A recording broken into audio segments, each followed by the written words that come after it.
Ano daw ba yung Type D visa at Type C visa sa Poland?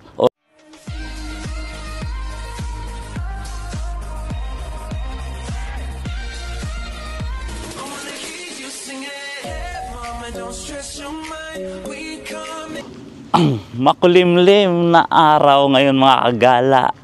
So hindi tayo makapaggala dahil sunod-sunod yung duty natin sa trabaho mga kagala. So dito ko na lang kayo papasyal. So panoorin nyo na lang yung mga video ko dahil hindi lang kayo nanonood at naigagala ko kayo. Nagbibigyan ko rin kayo ng magandang information about sa Poland. So ang tanong na ito ni Kasipa TV ay ating pag-uusapan na ano daw ba yung Type D visa at Type C visa sa Poland or sa Schengen country o Schengen. Hindi natin alam, basta bahala na kayo kung anong tamang pronunciation ng mga kagala. So, maiba muna tayo mga kagala. May playground yung mga bata dito. Skateboard playground. Eskwelahan pala to siya. So, malapit lang to sa aming bahay. So, napakaganda. Meron silang ginawang ano dyan, mga kagala, yung mountain. Man-made lang yan para laruan ng mga bata. So siguro yung mga nagbabiking. So itong pinuntahan ko guys, ito yung likod ng bahay namin. Mayroong mga park dito, napakaganda mga kagala.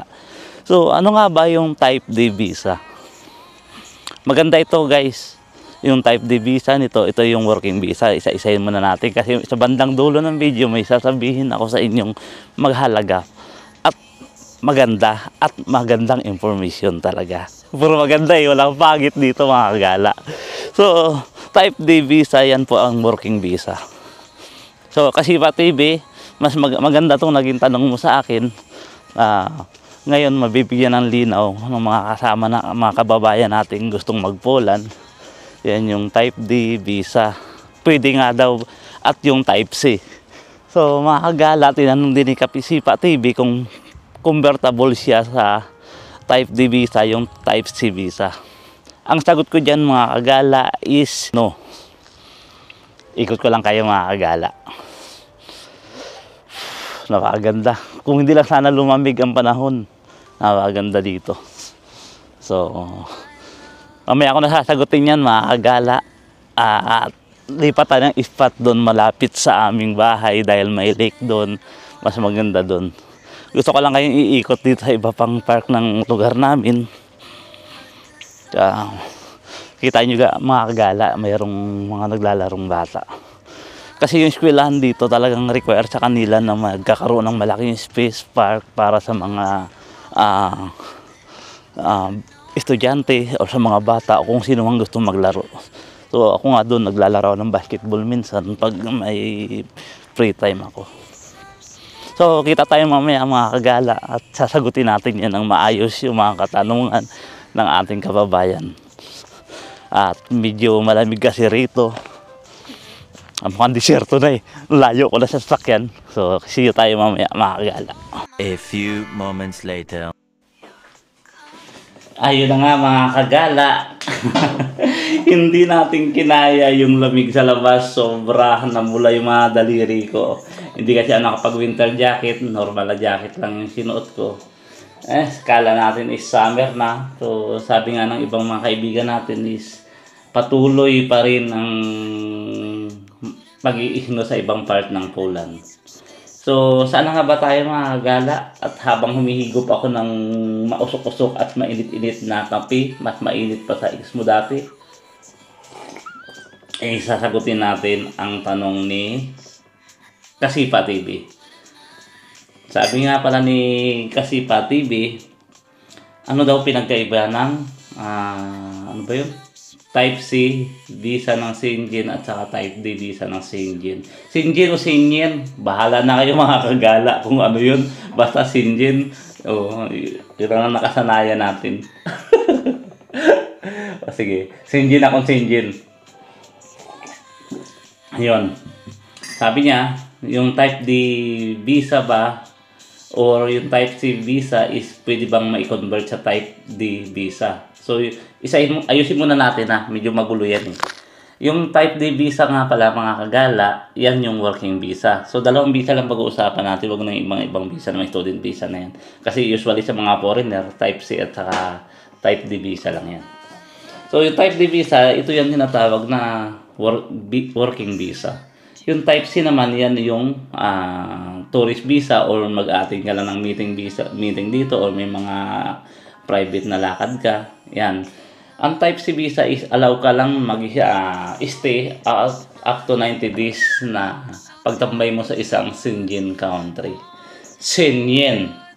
Basta yun. Pariyo lang yun mga kagala. 90 days lang yun. Ka pwede magtambay. So parang tourist lang siya mga kagala. Pero sa lahat ng part ng Schengen pwede mong gawin yun.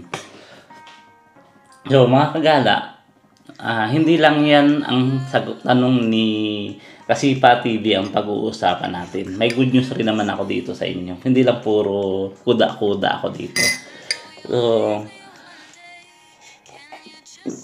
bago ang lahat, shout out nga muna pala Robert Carriedo. Nagpapa-shout out siya sa akin. So, shout out sa iyo, Robert Carriedo. Mag-ingat ka palagi at magpagwapo katulad natin mga kagala. So, saan nga ba tayo mga kagala? Yun. Ang sinasabi ko sa inyo may good news dito sa video to.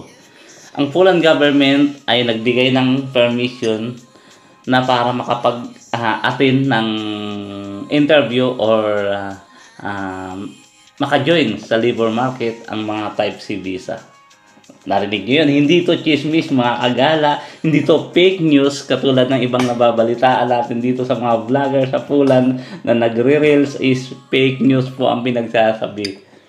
So, ito po ay legit galing sa website ng news ng Poland. Is kung gusto nyo naman, nasa description box ang link at para kayo na rin ang maghanap at magbasa. So, ang Poland ay nag-announce na pinapayagan nilang mag-join o makadalo sa interview ang mga type C visa. Pero bago kayo matuwa mga kagala is nakakalungkot at hindi to applicable sa lahat ng may type C visa. Applicable lang po to sa mga engineering or IT professional at saka sa mga doctor or nurse. Yun ang masakit doon mga kagala dahil yun lang ang highly skill lang talagang applicable doon sa mga nabanggit kong na sinasabi nila na pwede mag-attend ng job interview. Pwede kang mag-stay ng Poland na para mag-attend ng interview. At pag nakuha mo na yung trabaho na yun mga kagala is alam mo, natanggap ka, nag-attend ka ng job interview rito, magamit ang type C visa is babalik ka ngayon sa home country mo kung nasaan kang country, for example sa Qatar or sa Dubai or sa Philippines at magpa-process ka ngayon ng type D visa. So, medyo madugo pa rin ang pagpa-process pero ang kagandahan yun mga kagala is pagdating mo dito is mayroon ka ng employer na naghihintay sa'yo. Tapos doon mga kagala at bibigyan ko rin kayo ng mga tips kung saan pwede kayong mag-apply ng trabaho. Legit na website to mga kagala at hindi fake news. At wala rin akong kinalaman kung ano man ang sino mang employer ang mahanap yan. Hindi po ako connected yan. Nagbibigay lang po ako ng information doon para sa inyo mga kagala. So, sa pagpapanood nyo ng video po mga kagala is hindi lang yung informasyon ang naibibigay ko sa inyo katulad ng mga about this sa Poland is naigagala ko rin kayo. Hindi lang karunungan, busog ang inyong puso at isipan. So, pati ang mata nyo, nabibigyan ko rin, nabubusog ko rin yung mata nyo sa mga viewing pinakikita ko. Kaya mga kagala, kung nagustuhan mong video na to is i-like and kung hindi ka pa nakapag-subscribe ay mag-subscribe ka na at i-hit mo yung bell button para lagi kang updated sa mga videong gagawin ko. At ito na nga mga kagala ang mga website na legit na pwede kang mag-apply ng trabaho. Ito ay ang LinkedIn, ang Praxo.pl. So, Praxo yata yan pag sa Polish, pero Praxo yan eh. Si yun eh. So, Iuris, yun, pwede kang mag-apply ng trabaho. Yan yung mga legit na website dito sa Poland, mga kagala. So, sana naintindihan nyo mga kagala ang aking munting paliwanag sa mga gustong pumunta ng Poland at hingi ng mga agency sa akin. At sa ngayon wala akong alam na may hiring. So may mga vlog ako ng legit agency na kung nasa Pilipinas ka mga kagala is maigihing balikan nyo na lang po dahil sa dami ng agency na nabanggit doon. At hindi ko na po alam kung nag-ooperate pa sila papuntang Poland pa rin ngayon. So kasi matagal-tagal na, siguro mga 3 years ago na yung vlog na yun. Yun lang ang di ko na alam. Pero sa Manila sila naka-visa. Legit yung mga agency na yon. So kayo na lang ang bahalang pumunta doon. At hindi ako connected kung ano man transaction ang mapag-uusapan nyo.